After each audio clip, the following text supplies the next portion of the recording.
Hiya, Coach Alexa here.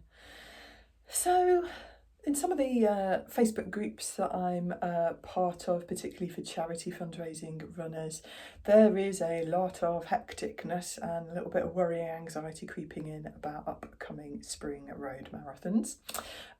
People kind of winding each other up a little bit with their nerves. And, a lot of people saying, oh, my training hasn't gone perfectly, it's not gone according to plan. And I just wanted to say that, it is incredibly rare for a training build, particularly for something like a marathon where you've been, having a build up of maybe 4, 5, 6 months, whatever it's been, to go completely according to plan. There have been a load of bugs around this winter. COVID, nasty flu, really nasty colds that linger with coughs, chest infections, etc. Stomach bugs, all sorts, and also life, right? Life is never plain sailing. No 1 week is ever the same. Stuff happens.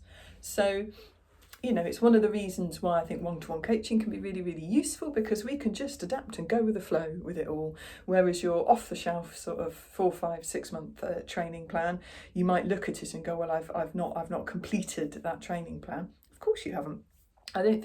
Pretty much nobody will perfectly execute a whole marathon build-up training plan if it's planned out in advance.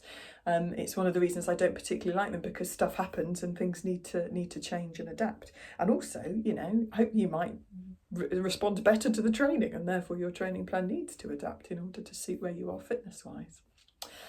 But I guess the point of what I'm saying is we are where we are now.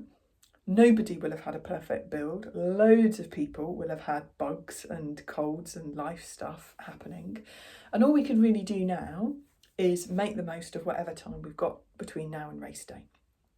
It is, I'm a firm believer, in fact, better to turn up at the start of a race ever so slightly underprepared, but feeling fully recovered from any illnesses that you've had, fully recovered from your training, full of energy, feeling 100% well, basically, than it is to be slightly overcooked or niggling or still with a tickly cough or whatever it might be. So, I'm putting the last video that you'll see in the app last week about things we can do to maximise our recovery, which is worth thinking about. But don't be tempted to be comparing yourself to other people at this stage. I know it's so tempting, particularly online.